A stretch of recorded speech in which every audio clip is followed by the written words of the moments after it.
E agora a gente muda de assunto para falar sobre algo que está aí na boca de todo mundo, o acidente com o Césio 137, que aconteceu aqui em Goiânia em 1987.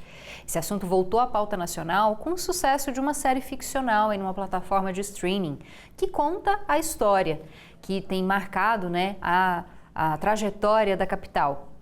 Bom, e o acidente com o Césio 137 é considerado o maior acidente radiológico do mundo ocorrido em um ambiente urbano, fora de usinas e de ambientes nucleares. Ele atingiu milhares de pessoas e causou a morte de centenas, tanto imediatamente à contaminação quanto nos anos posteriores. Para falar mais sobre o legado desse acidente aqui para a nossa cidade, nós vamos conversar agora com a professora do Instituto de Ciências Biológicas da UFG, a Li Shen, que vai aparecer aqui de forma remota na nossa tela, já está aqui com a gente para conversar. Olá, professora Li, muito obrigada pela presença da senhora. Peço que para a gente começar, a senhora se descreva para o nosso público cego e de baixa visão. Eu sou Li Shen, sou uma mulher chinesa de pele clara, com cabelos lisos e castanhos. Meus olhos são também castanhos e eu uso óculos de grau. Tá certo, professora. Bom, para a gente começar, pensando agora, quase 40 anos depois desse acidente, Ano que vem, 2027, são 40 anos do acidente com o Césio 137. Qual que é o legado que foi deixado na nossa cidade? O que a gente pode falar do momento atual em relação a essa contaminação que aconteceu lá nos anos 80?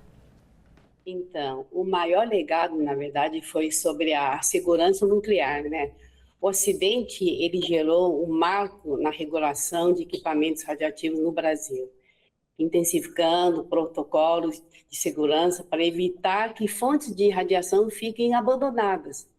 Então, com este episódio, a fiscalização está mais rígida e o mundo inteiro mudou as suas regras e leis de segurança por causa do que aconteceu aqui em Goiânia. Além disso, o Brasil teve que aprender na prática e acabou virando referência em como isolar lixos radioativos com segurança máxima, como vemos hoje nas instalações de Abadia de Goiás. Um outro legado após esse acidente é a luta contínua, por assistência médica e monitoramento ambiental permanente dos indivíduos envolvidos do acidente do Césio 137.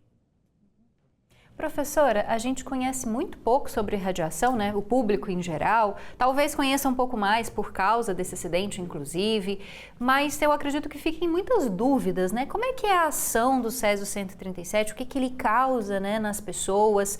A gente sabe que muitas pessoas tiveram contato físico com o material, mas outras também sofreram com a radiação que esse material emitia. A senhora pode explicar um pouquinho para a gente?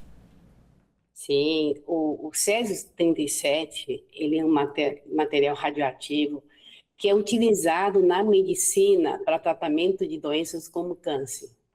Ele é produzido em reatores nucleares que se apresentam com um pó branco, cristalino, e parece um sal de cozinha, E no escuro emite uma luz azulado fluorescente. Ele, na verdade, é perigoso, Porque emite uma radiação de alta energia que é capaz de penetrar no corpo humano e destruir células ou alterar o DNA, que é o nosso código genético, e assim causar doenças e provocar a morte do indivíduo, inclusive. Professora, só para a gente finalizar, é importante todo mundo ficar atento, com materiais desconhecidos. A gente sabe que o desconhecimento muitas vezes pode levar a esse tipo de acidente, de contaminação, É melhor que a gente tome cuidado com aquilo que a gente não conhece. Sim, Na verdade, o radiação, o césio, aparentemente é uma substância inofensiva. Ele não, inclusive, assim, olhando que parece com sal, e emite uma luz muito bonito, azulado. Então as pessoas não sabem do perigo. Então um dos legados é que a gente não deve mexer nada do que a gente não conhece, É isso que gostaria de falar, que realmente a radiação ele pode causar diversos efeitos biológicos, Ele Em doses muito altas, o nosso organismo ele não consegue reparar esses danos e causa um mal-estar imediato e severo, como fraqueza, náusea, vômito, diarreia, queimadura de pele e até provoca a morte do indivíduo. E a longo prazo, as mutações acumuladas pela radiação podem gerar doenças degenerativas, inclusive câncer. E se as radiações atingirem células reprodutivas, existe o risco de que os danos sejam herdados pelos descendentes, pode ser herdados pelos filhos, netos, etc., né? Por esse motivo, os efeitos biológicos da radiação podem se estender no tempo. E é por isso que a gente fala sobre vítimas, né, ainda hoje, porque tantas pessoas que foram contaminadas e irradiadas lá nos anos 80, quanto pessoas que viviam próximas àquela região, quanto filhos, né, descendentes dessas pessoas. A gente queria agradecer a participação da professora do Instituto de Ciências Biológicas da UFG, Li Shengsheng. Muito obrigada, professora. Boa tarde, bom trabalho. Muito obrigada pela oportunidade.